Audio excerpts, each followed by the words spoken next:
오늘 함께 나눌 하나님의 말씀은 레위기 23장 1절에서 14절까지입니다.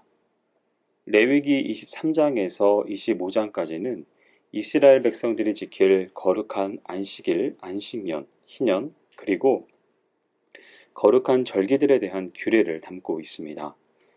특별히 레위기 23장에서는 거룩한 절기 때 제사장이 아니라 이스라엘 백성들이 해야 할 일들에 관심을 기울이고 있습니다.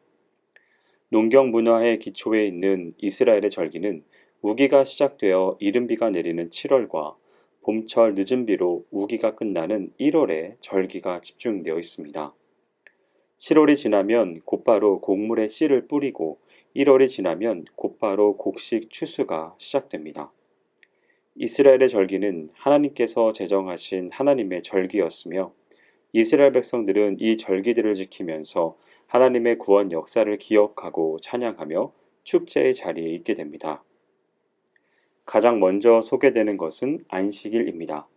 안식일 개념은 모든 절기의 기초가 됩니다. 안식일에 대해 주어진 가장 기본적인 명령은 엿새 동안은 힘써 모든 일을 하고 일곱째 날은 안식해야 한다는 것인데 이것이 다른 모든 절기의 기본적인 형태를 결정합니다. 안식일은 성회의 날로 선포하고 아무 일도 하지 말도록 요구되었습니다. 하나님의 백성 자신뿐만 아니라 이웃과 가축까지도 안식에 동참해야 했습니다.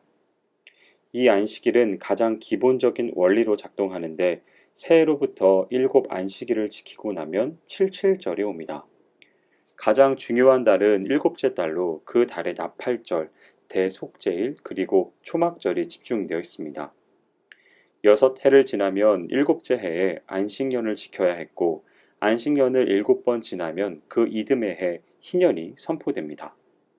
이러한 모든 일들의 기준이 안식일이기에 그만큼 중요하다 할 수 있습니다. 이어서 유월절을 살필 수 있습니다. 유월절은 음력 1월 14일로 출애굽을 기념하는 절기입니다. 애굽 땅에 행하신 마지막 10번째 재앙을 기억하며 그날 급히 출애굽한 것을 기념하는 날입니다. 제14일 저녁에 양을 잡고 그 피를 집 좌우 문설주와 임방에 바릅니다. 그 집 안에서 고기를 구워 무교병과 쓴 나물과 함께 급히 먹어야 했습니다. 6월절이 지나면 곧장 무교절을 지킵니다. 무교절에는 무교병을 나누어 먹습니다. 이스라엘은 신속한 출애굽을 위해 요리하지 못하고 반죽만 한 채 광야로 나가 그것으로 양식을 삼아야 했습니다. 무교절은 무교병을 먹음으로 바로 그런 상황을 기억하기 위한 장치입니다. 무교병은 누룩을 전혀 넣지 않은 반죽만을 구운 것입니다. 7일 동안 무교병과 쓴 나물을 먹어야 했습니다. 쉽지 않은 과정인데 이런 일들을 통해 오고 오는 세대에 하나님의 역사하심을 교육하기 위해 지속되었습니다. 또한 마지막 날에 거룩한 성회로 모이고 아무 일도 하지 말아야 했습니다. 사도 바울은 고린도전서 5장 7절에서 너희는 누룩 없는 자인데 새 덩어리가 되기 위하여 묵은 누룩을 내버리라. 우리의 유월절 양 곧 그리스도께서 희생되셨느니라고 말씀하셨습니다. 구원받은 성도는 죄와 어둠의 속박에서 벗어나서 새로운 삶을 시작해야 합니다. 그러기 위해 누룩을 제거하고 오직 순전함과 진실함의 누룩 없는 떡으로 명절을 지켜야 합니다. 유사한 맥락에서 예수님은 바리새인들과 사두개인들의 누룩을 주의하라고 말씀하십니다. 여기서 누룩은 바리새인들과 사두개인들의 교훈입니다. 내 안의 누룩을 조심해야겠습니다. 오늘 본문에서 마지막으로 살필 수 있는 것은 초실절입니다. 초실절은 곡식의 첫 수확을 봉헌하는 절기입니다. 1월 15일에 무교절이 시작되면 다음날 첫 이삭 한 단을 하나님 앞에 가져와서 흔들면서 감사를 드렸습니다. 이때 번제물과 소제물 그리고 전제물을 함께 드렸습니다. 예수님은 유월절에 죽임을 당하셨고 첫 열매를 드리는 초실절에 부활하셨습니다. 그러한 이유로 예수님은 죽음에서 다시 살아나셔서 잠자는 자들의 첫 열매가 되셨습니다.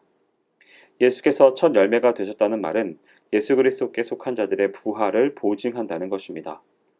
우리는 첫 열매 되신 예수님으로 말미암아 부활 소망 가운데 살 수 있습니다. 그리스도와 함께 부활의 영광에 참여할 것이기 때문입니다. 이스라엘 백성들에게 정기적으로 절기를 주심으로써 하나님의 이야기 속에 그들을 편입시키고 하나님의 시간과 역사에 오늘도 참여하도록 우리를 부르고 계십니다. 또한 절기는 축제의 기능을 하기도 합니다. 일과 쉼 사이의 균형을 유지함으로써 가진 자들의 횡포에 약자들이 쉼을 누릴 수 있도록 하신 것입니다. 이러한 절기를 지킬 때 그들은 자신들이 누구이며 하나님이 누구신지를 정리하게 됩니다. 모든 시간이 다 주의 것이고 주의 은혜의 통치로 인해 살고 있음을 일곱째 날 일하지 않고 성회로 모여 하나님을 찬양함으로써 고백하게 하십니다. 일을 중단한다는 것은 내가 창조주가 아니라 피조물임을 인정하는 것이고 일과 소유가 아니라 쉼과 믿음과 맡김의 길임을 고백하는 것입니다. 그리스도 안에서 내가 안식을 누리는 길이고 이제 그 예수님과 그분의 나라의 안목으로 나와 내 삶의 조건들을 재정의하는 일입니다. 따라서 우리는 무교병이 순전함과 진실함에 누르기 없는 떡으로 영적인 무교절을 지켜야 합니다. 은혜로 얻은 구원에 거룩한 삶으로 화답하는 것이 유월절과 무교절의 영적인 의미입니다. 가나안 땅의 첫 수확은 먼저 하나님께 요제로 드린 후 먹어야 했는데요. 이 초실절은 모든 것이 하나님에게서 비롯된 것임을 인정하고 감사하며 곧 있을 완전한 추수를 믿음으로 기대하는 절기입니다. 유대인 사전에 우리가 안식일을 지키는 것이 아니라 안식일이 우리를 지켜준다는 말이 있습니다. 누가 누구를 지켜준다는 말입니까? 주일이 지켜준다는 말입니다. 안식일의 의도도 절기의 목적도 쉼에 있습니다. 절기도 안식일의 연장이고 확장입니다. 애굽 신들이나 가나안 신들은 쉼을 빼앗아가는 신들입니다. 우상만일까요? 세상도 마찬가지입니다. 하지만 하나님은 우리에게 쉬라고 하십니다. 계명과 절기를 통해 거듭 인간이 안식이 필요한 존재임을 말씀하십니다. 또한 안식일이나 절기는 단지 휴일만은 아닙니다. 기념일이죠. 이 날들은 존재의 근원과 존재의 시작을 생각하게 하고 약속대로 필요를 채우시는 하나님의 은혜를 되새기라고 주신 날입니다. 이것을 기억하는 것이 바로 예배입니다. 그래서 우리는 가능하면 예배의 자리로 나아가야 합니다. 잦은 예배는 번거로운 일이 아니라 모든 것을 환기시키는 은혜의 통로가 되는 것입니다. 참 예배는 모든 것이 하나님으로부터 왔음을 인정하는 일입니다. 이것이 감사입니다. 약속의 땅에서의 첫 수확은 하나님께 드려져야 합니다. 첫 수확을 드림으로 남은 모든 수확도 하나님이 책임져 주실 것을 신뢰했고 감사할 수 있는 것입니다. 감사 없이 예배 없고 참 예배자로 설 수도 없음을 기억해야겠습니다.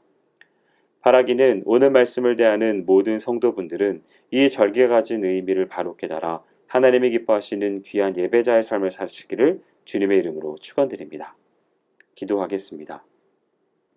사랑과 은혜가 많으신 하나님 아버지, 우리 안에 여러 절기와 또한 안식일을 기억하게 하심에 감사드립니다.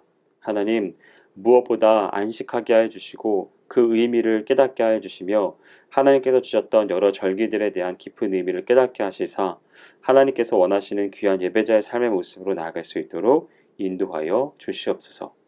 행하실 주님을 기대하오며 모든 말씀 예수님의 이름으로 기도합니다. 아멘.